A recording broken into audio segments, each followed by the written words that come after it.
Ponto de partida de sexta-feira no ar. E olha, como vocês sabem, a gente sempre fala isso, né? Não tem roteiro, não tem teleprompter, sou eu e os comentários, as provocações, as perguntas, aquilo que vocês vão comentando ao longo da semana, aqui no YouTube e também em outras plataformas onde sai o ponto de partida. E essa foi uma semana diferente, né? Porque foram três pontos de partida durante a semana. Na quinta-feira eu ainda publiquei uma edição extraordinária, claro, foi uma ação gigante da Polícia Federal, e a gente começou a enxergar o que o ministro Alexandre de Moraes tem a respeito de Bolsonaro, dos generais, do planejamento do golpe de Estado. E, e nem dava para fazer esse ponto de partida sem começar por esse ponto aqui. E o ponto é um comentário que eu vou pegar de. Vou pegar dois comentários do vídeo de quinta-feira que abordam a mesma questão. Um é o ALFH 2012, ALFH 2012. Espera, alguns aqui falam que ele não pode ser preso, está se referindo ao Bolsonaro, né? Porque o golpe não se consumou. Temos, no mínimo, Fumus Boni Iuris e todos os elementos. Os vira-latas criaram uma estrutura, maquinaram e atentaram contra a democracia. O fato de dar errado é que foram incompetentes, liderados por um cagalhão. E aí, comentário S. Monteiro Monteiro. Pedro, tenho uma dúvida. Na faculdade de Direito ensina que não se pune cogitação ao crime. Como fica nesse caso? Planejar um crime não é crime. Esse debate está acontecendo entre advogados, tá? Entre advogados e juristas, e não é um debate trivial. A questão aí é o seguinte: de tudo aquilo que a gente descobriu a respeito das investigações da Polícia Federal sobre a tentativa de golpe de Estado entre 2022 e 2023, existe configurado um crime? Esse não é um debate trivial. Vamos só estruturar aqui. O que a Polícia Federal descobriu? Ela descobriu que, dentro do alto comando do governo Bolsonaro, do núcleo duro do governo Bolsonaro, foram organizados 6 núcleos, e esses núcleos tinham missões diversas com o objetivo de preparar um golpe de Estado. Um dos objetivos foi reunir os Kid Pretos, né? Militares com treinamento de operações especiais, quer dizer, vai de desinformação a missões delicadas, tal. Um dos objetivos dessa turma seria prender o ministro Alexandre. Eles precisaram reunir kids pretos em número suficiente que estivessem dispostos a participar de um golpe de Estado. Um dos núcleos fazia isso.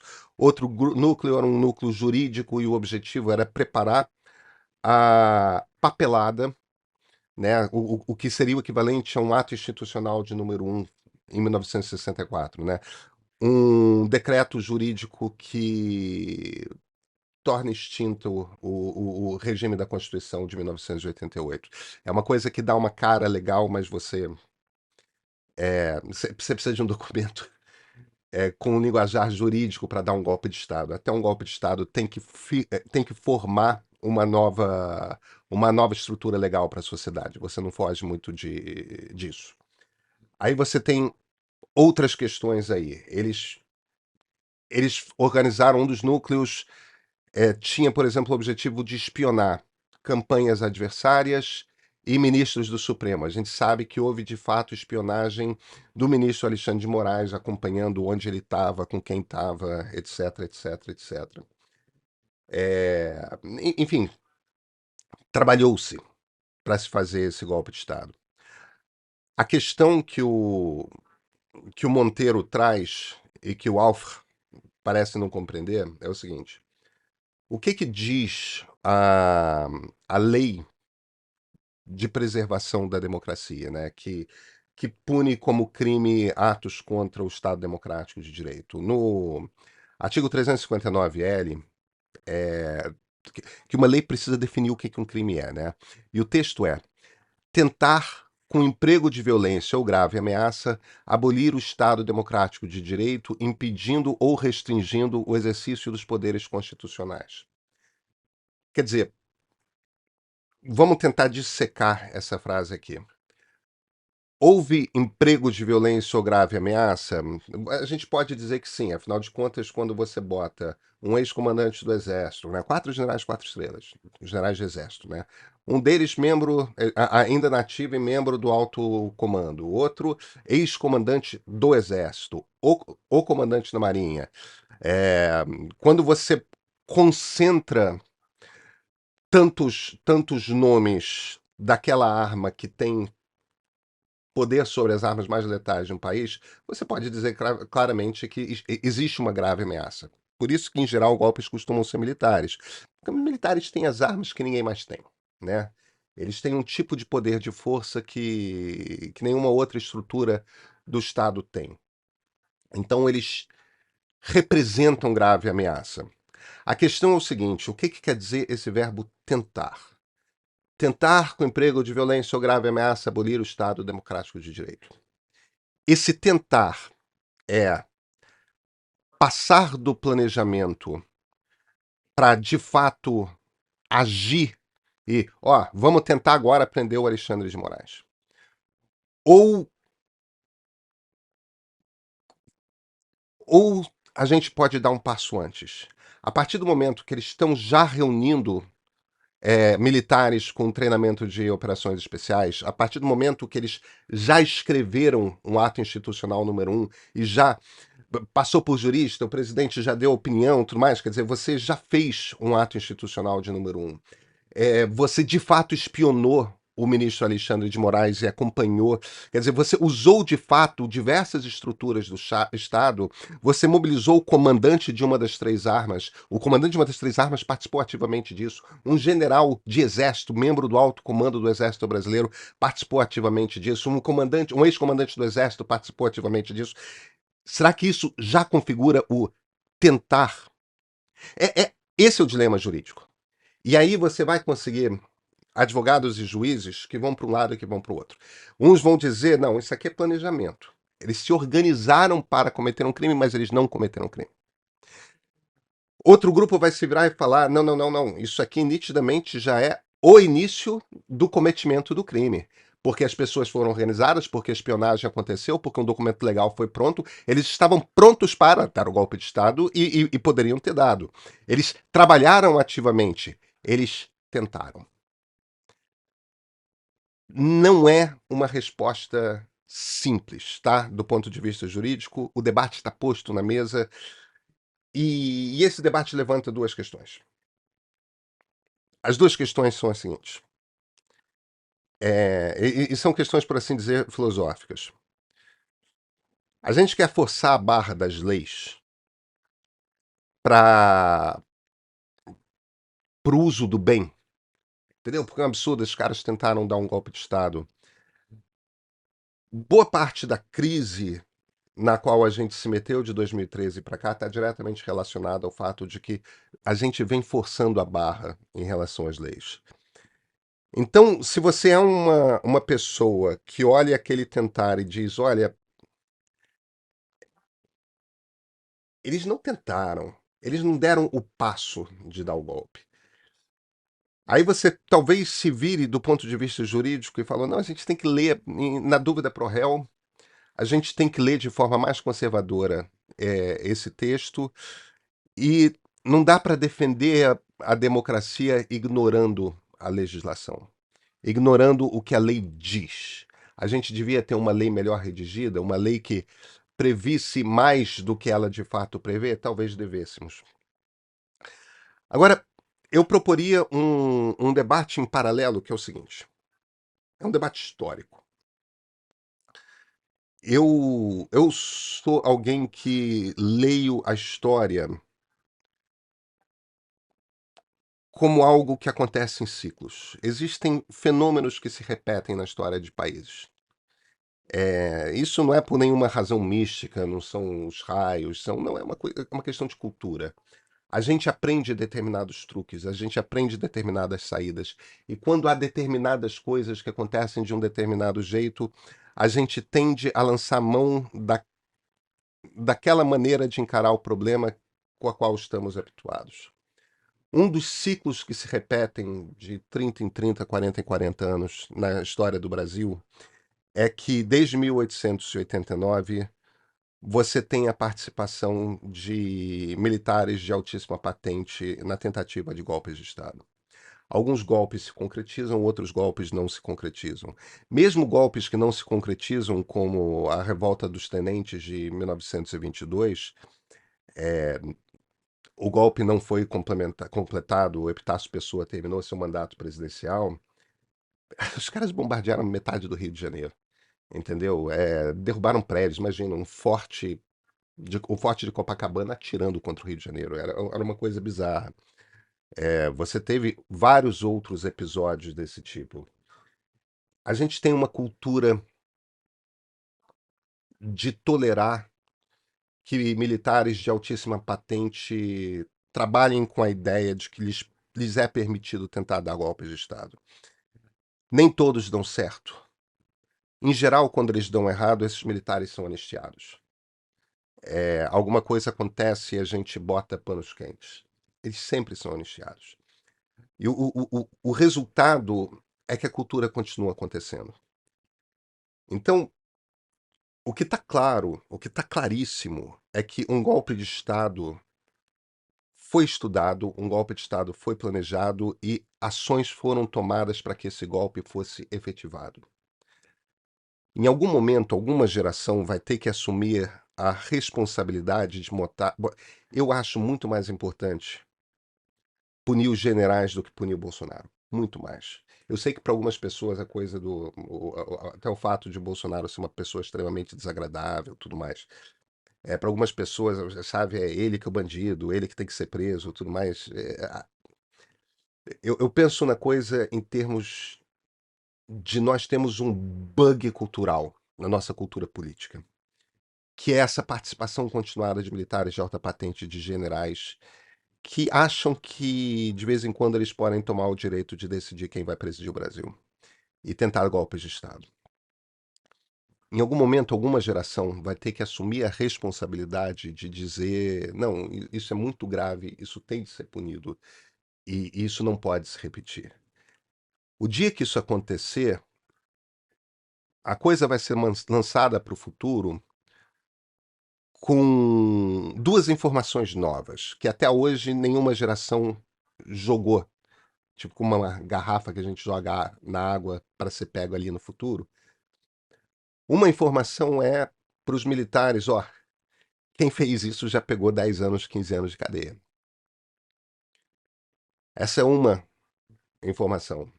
A outra informação é: a gente tende a repetir padrões culturais. No momento que a gente punir o primeiro, vira normal punir o segundo, o terceiro, o quarto.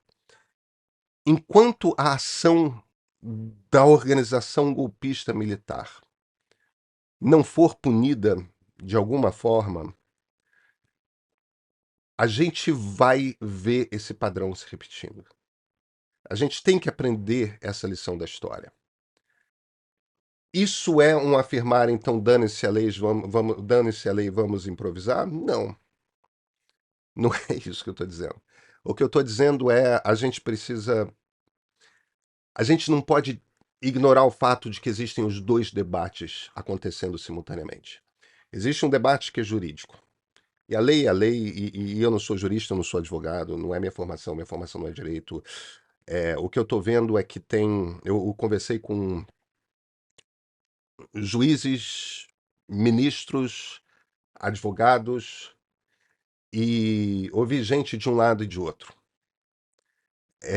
argumentando que esse tentar pode ser compreendido como o que eles de fato fizeram, porque eles trabalharam ativamente pelo golpe. Eles caminharam de fato na direção do golpe. E o fato de ter envolvido tanta gente de comando das Forças Armadas claramente denota grande ameaça. Assim como você pode dizer: não, mas eles não tentaram prender o Alexandre. Eles não tentaram impedir a posse do Lula. Eles não. A ação de fato não aconteceu. Houve toda a organização para que a ação fosse possível, mas no momento da ação não se deu. Onde está esse tentar? Isso aí é o dilema jurídico e são juízes que vão debater. Eu só acho e eu imploro para todo mundo do direito que não ignore o lado da história e da cultura política. Em algum momento, alguma geração vai ter, e talvez não seja a nossa, alguma geração vai ter de assumir a responsabilidade de dizer: isso aqui é muito grave. Esse hábito que militares brasileiros têm de interromper o processo democrático é muito grave e alguma hora tem que acabar. O tipo de coisa que esses sujeitos de farda acham que podem fazer no nosso país, com a nossa sociedade, com a nossa Constituição, é absolutamente intolerável. É absurdo que no ano redondo de aniversário do golpe de 1964 a gente esteja falando de 4 generais de exército e um almirante comandante da marinha planejando um golpe de Estado. É absurdo isso. Isso tem que ser interrompido em algum momento. E se não for punido agora, e talvez não dê para ser punido se for chegada à conclusão de que a gente não tem lei para punir. Se não for punido agora, daqui a 30 anos vai acontecer de novo.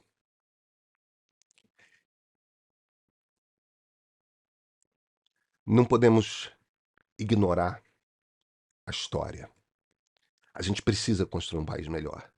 E construir um país melhor exige dos brasileiros que em algum momento interrompam este ciclo dessa gente que põe uma farda, tem controle sobre o armamento mais pesado do país e acha que pode se intrometer no desejo da sociedade. Eu sou Pedro Doria, editor do Meio, me perdoem. Gente, a gente está preparando um material muito especial para esse sábado. A Flávia Tavares, editora executiva, viu tudo quanto é vídeo que tem que ser visto, reviu o material que tinha do passado, leu toda a decisão do Alexandre. A gente está montando o quebra-cabeças de como foi o planejamento do golpe.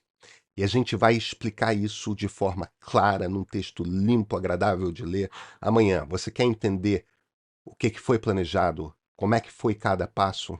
A gente conta amanhã. Assinantes do Meio recebem essa edição. Estará disponível para os assinantes no site www.canalmeio.com.br. Assina o Meio. E esse aqui, esse é o ponto de partida de sexta-feira.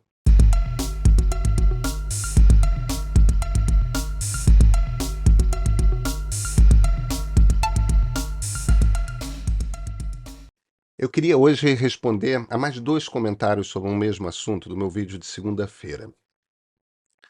Um é do Midburn. Ótimo, com exceção da citação final de 2013, e ali foi outra coisa completamente diferente.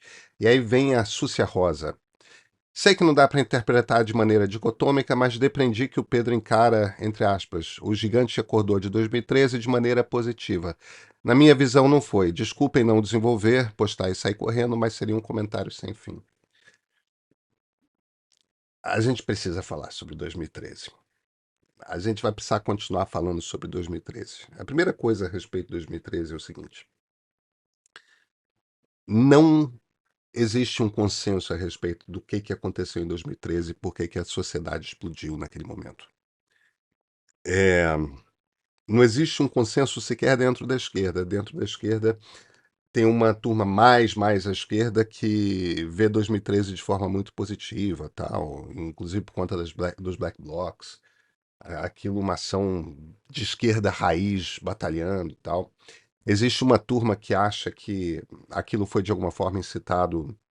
Tem gente mesmo, isso é uma teoria conspiratória maluca, mas tem gente que acha que foi incitado pela CIA, que é uma coisa de turma de operações especiais, que nem aqueles mais vagabundos, né, os kids pretos nossos, mas só que mais sofisticados americanos, que incitaram de alguma forma uma revolta. Tem gente que vê aquilo como um movimento popular conservador, tal. Eu, eu acho que o que aconteceu em 2013 foram muitas coisas ao mesmo tempo. 2013 é uma 2013 é diferente de todas as outras grandes manifestações populares que a gente teve. Se bem, em 2016 tinha uma faixa que todo mundo carregava, fora Dilma. 1992 tinha uma faixa que todo mundo carregava, fora Collor. Antes de 92, quando que a gente teve uma grande onda de manifestações populares? 1984, 85, diretas já. A gente teve em 1968, a baixa ditadura. Em geral, essas explosões com grandes manifestações populares, elas são acompanhadas de uma mensagem muito clara. 2013 não tinha isso. E 2013 não tinha isso, em grande parte porque o que havia ali era uma grande insatisfação da sociedade. Mas cada pessoa, cada pequeno grupo lá, estava insatisfeito pelo seu próprio motivo. Sabe aquela coisa das famílias do Tolstói? Todas as famílias felizes são iguais, mas as famílias tristes são diferentes, que cada uma tem a sua própria tristeza e tudo mais. A ideia é mais ou menos essa. Como é que eu entendo aquilo?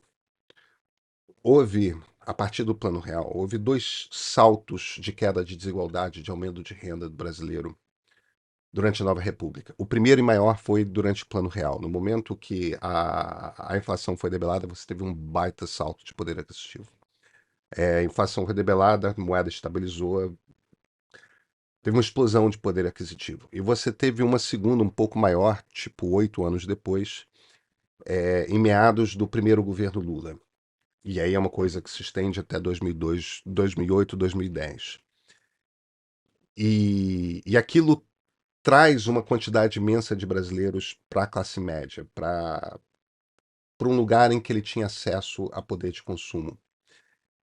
E isso, evidentemente, era uma coisa tão nova na história do Brasil que foi para muita gente uma imensa felicidade. Eu posso comprar coisa, eu posso ter um ar-condicionado, eu posso ter uma televisão de tela plana. As televisões de tela plana estavam começando a aparecer. Eu posso ter uma geladeira. Essas coisas estavam longe do alcance da maior parte dos brasileiros e, de repente, foi possível.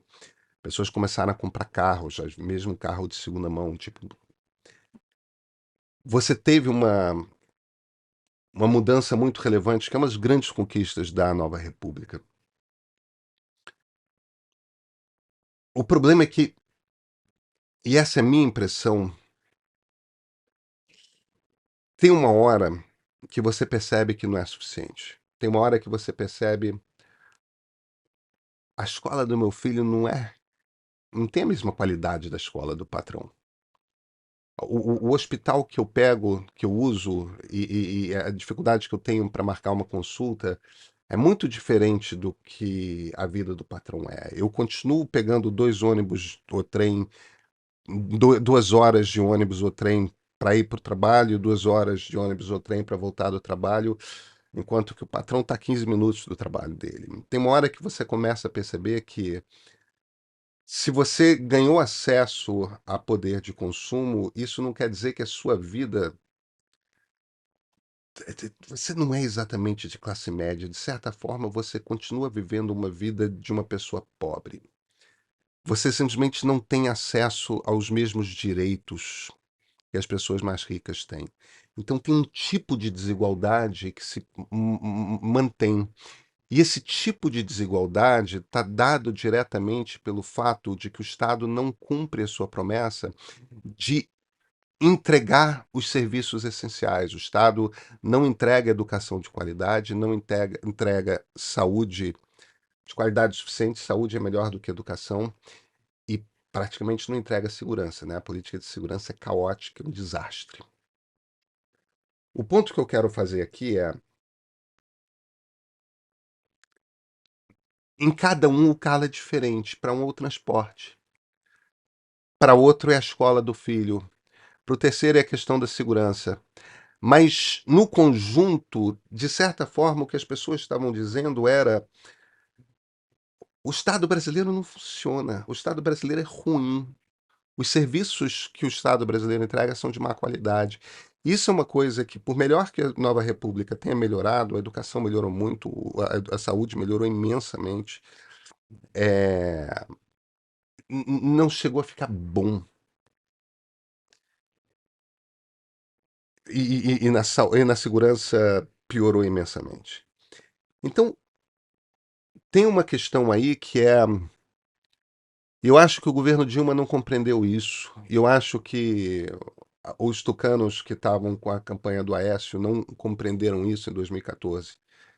A Marina me parece que compreendeu isso, mas enfim, a gente não precisa entrar no mérito de como é que foi a campanha de 2014. É, o, o, o governo Dilma, o PT, tinha a impressão, mas a gente botou dinheiro na mão dessas pessoas, por que que elas estão reclamando? Porque elas querem mais. Porque 10 anos depois de estar na classe média do ponto de vista do poder aquisitivo, eu quero estar na classe média no ponto de vista de acesso aos meus direitos. Eu quero um Estado que funcione. E aí, quando você junta com.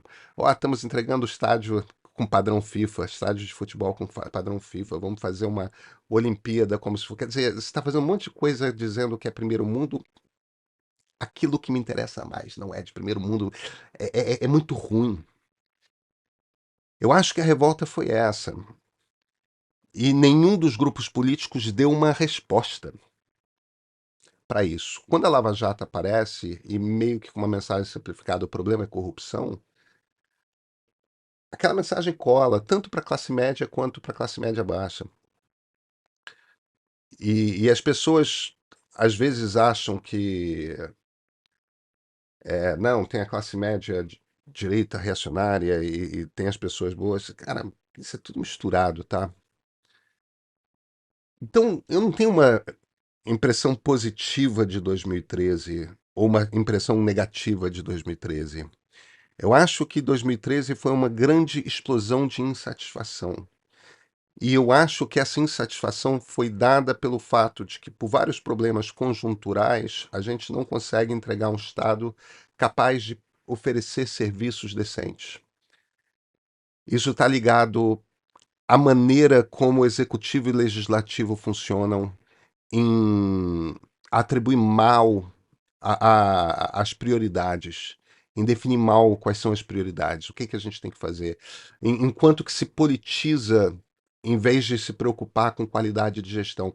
A gente faz política bem, a gente faz qualidade de gestão muito mal, porque a gente gosta de botar político e não gestor no lugar que às vezes precisa de gestor, sabe?